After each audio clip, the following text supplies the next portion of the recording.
Here is the easiest meal I will make all day. Canned cat food, yum. Hi, I'm Erica Adler and I am a professional meal prepper. Not only do I meal prep for myself a good amount, I also meal prep for other people for money in their homes. I am also a culinary student and I have a few side hustles because I'm a millennial. Kicking my day off as a professional meal prepper by walking to the grocery store to pick up some groceries for a client. I always do my list on my phone and divide by produce, protein, and then just pantry items. So that just helps me stay organized in the store.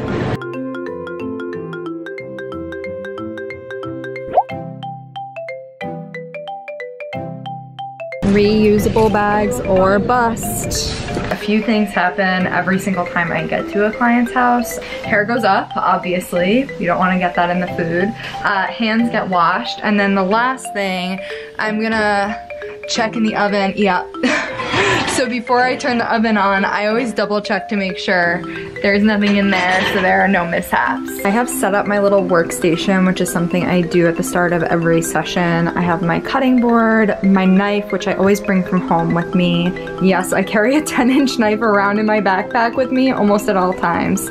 I also have a waste bowl. This just makes it easier to discard of scraps rather than melting down to the garbage can after every time. And then under the cutting board, I actually bring, let's see if I can pick this up. I bring this little piece of kind of drawer liner with me. You can also put a little bit of wet paper towel and that really stabilizes the cutting board and prevents injuries, which is important.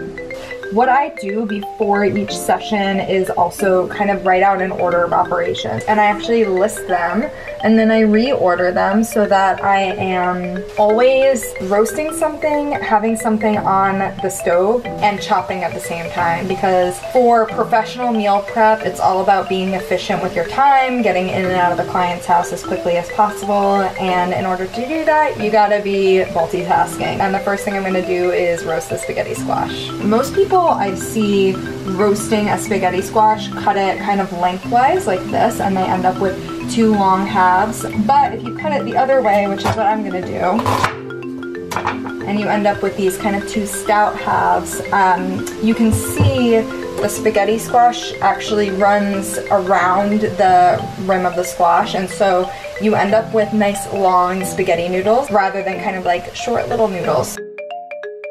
This is a service that's meant to help make people feel better. First and foremost, my goal is to feed people nourishing food. I've had clients where there were literally no plates or bowls in their cupboard before I started cooking for them, and that's because they were ordering delivery for every single meal.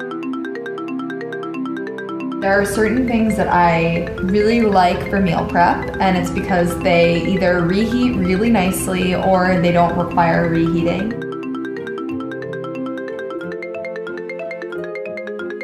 Now I'm doing what I think is the most fun part, which is photographing kind of the creation.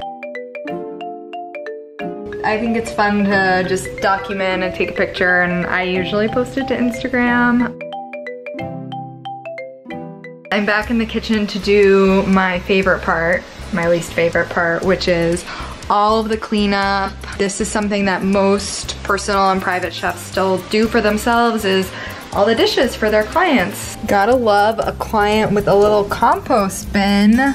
This makes my scrap saving so worthwhile. I'm gonna need two hands to do this though. Since most of my clients are not home when I am cooking, I like to leave a cute little note at the end of the session, just letting them know that everything went well, and if there are any like groceries that I need to be reimbursed for, all that fun stuff. Just like a finishing touch to put an end to the session.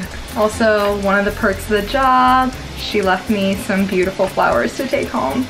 Very sweet. I am headed out. I've got flowers in tow, but also trash. Always take the client's trash out.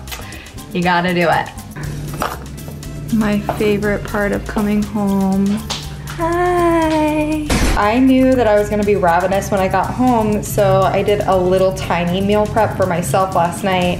Obviously, it's not as aesthetically pleasing as what I do for clients, but I think that that's not as big of a deal if you are coming home to eat delicious food. Now that I have had my lunch, I feel like my afternoon can actually start. I'm gonna start doing my menu planning for clients for next week. So the way that it works is I will plan a menu a week in advance of when I'll see a client, and then I send it over to the client and they have the ability to say, yes, looks great, or let's swap this for that, or make whatever adjustments they feel necessary. Hey, Charlie. I have clients that eat in a paleo style, a pescatarian client, kosher clients. I've had young single people, but I've also had families with young kids. I've also cooked for families for holidays. I'm obviously appreciative that it is something that people are willing to pay for. Okay, I'm back in the grocery store.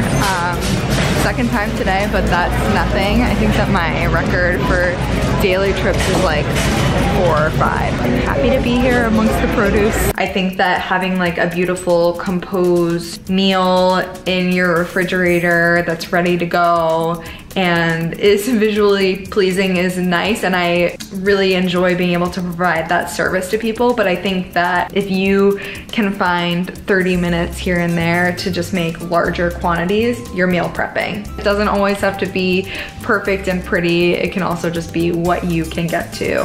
This is pretty much the end of my day. I'm gonna sit down and eat dinner, watch some television.